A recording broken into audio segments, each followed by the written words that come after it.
দর্শক আসসালামু আলাইকুম, জীবন গল্প অনুষ্ঠানে আপনাদেরকে স্বাগতম। স্ক্রিনে যে নাম্বারটি দেখছেন এই নাম্বারটি চ্যানেল কর্তৃপক্ষের নাম্বার। এই নাম্বার ইমো এবং হোয়াটসঅ্যাপ আছে। যদি এই বোনটিকে কারো ভালো লেগে থাকে তাহলে স্ক্রিনশট দিয়ে ছবি তুলে আমাদেরকে পাঠিয়ে চ্যানেল কর্তৃপক্ষের সাথে যোগাযোগ করবেন, তাহলে তথ্য পেয়ে যাবেন। আপনি কেমন আছেন আপু? আলহামদুলিল্লাহ ভাইয়া, ভালো আছি। আপনি ভালো আছেন? আমিও ভালো আছি, তবে শারীরিক অবস্থা একটু খারাপ লাগতেছে। এটা স্বাভাবিক, ঠিক হয়ে যেতে পারে, অসুবিধা নাই। তো আপনার বাড়ি কোথায়? আপনার সম্পর্কে একটু বলেন, কোথা থেকে আমার আসছেন কি? বাড়ি গাইবান্ধা। আমার নাম ঋতুমণি। আর আমার একটা ভাই আছে ছোট, 10 বছরের। আর আমি, আমাদের কোনো আর ভাই বোন নাকি, আমরা দুই ভাই বোনই। আর আমার আব্বু আম্মু আছে, তারা অনেক অসুস্থ। আপনার আব্বু আম্মু অসুস্থ হয়ে পড়লো, আপনার মাত্র বয়স কত?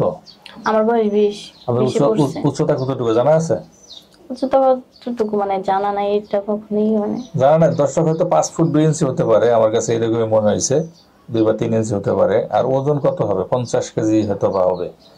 আর লেখাপড়া করছেন কোথায়? মাদ্রাসায় পড়ছি আমি। মাদ্রাসায় মানে কোরআন শরীফ পড়ছি। আচ্ছা দর্শক, যারা মাদ্রাসার ছাত্রী খোঁজেন আমাদের কাছে বিয়ে করার জন্য, তারা যোগাযোগ করতে পারেন। এই মেয়েটা মাদ্রাসায় লেখাপড়া করছে, সেই হিসাবে আপনারা যোগাযোগ করে দেখতেই পারেন। অনেকেই অনেক সময় ফোন করে বলেন যে মাদ্রাসার ছাত্রী দরকার, তো সেটাই আপনারা দেখতে পারেন। আচ্ছা, আপনার তো উদ্দেশ্যটা কি আমাদের এখানে আসার? মানে আমার আমগো এলাকাতে না, মানে যারা গরিব তাদের মানে অনেক যৌতুক লাগে, বুঝছেন? আর আমি তো অনেক কালো, এত সুন্দর না। তার জন্য মানে যৌতুক লাগবো। 3 লাখ টাকা যৌতুক চাইছে। আমার বাপ মার তো এত সামর্থ্য নাই দেওয়ার। আমার বাপ মা, আমরা অনেক গরিব।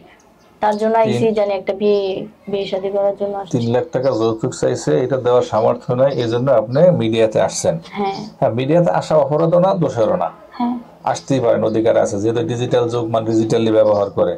কিন্তু ভাই, এখানে যারা মিডিয়াতে আসে তারা গরিব মানুষ আসে, আমরা জানি। আবার যে সমস্ত ভাইয়েরা বিয়ে করতে চায় মিডিয়ার মাধ্যমে, তাদের কিন্তু অনেক সময় বিবাহিত থাকে তারা। অবিবাহিত ছেলেরা খুব কমই পাই আমরা মিডিয়াতে, বিবাহিত মানুষ বেশি পাই, একটু বয়সও তাদের বেশি থাকে। তো সেই ক্ষেত্রে আপনার চয়েস কেমন? চয়েস বলতে আমার মানে কম বয়সী পুলারে বিয়ে করবো না। যদি আমার ছাড়া যায় তার বই আমি বিয়ে করবো না। যদি এই আমি, বুদ্ধিটা আপনি পাইলেন কই যে কম বয়সে বলে বিয়ে করলে ছেড়ে যাবো? কারণ আমগো এলাকাতে আমার একটা বান্ধবী ছিল, তার এরকম হয়েছে। কম বয়সী পোলারে বিয়ে করছিল, তারপর ওরে মানে ডিভোর্স দিয়ে দিছে। অন্য মায়েরে পছন্দ করে এখন।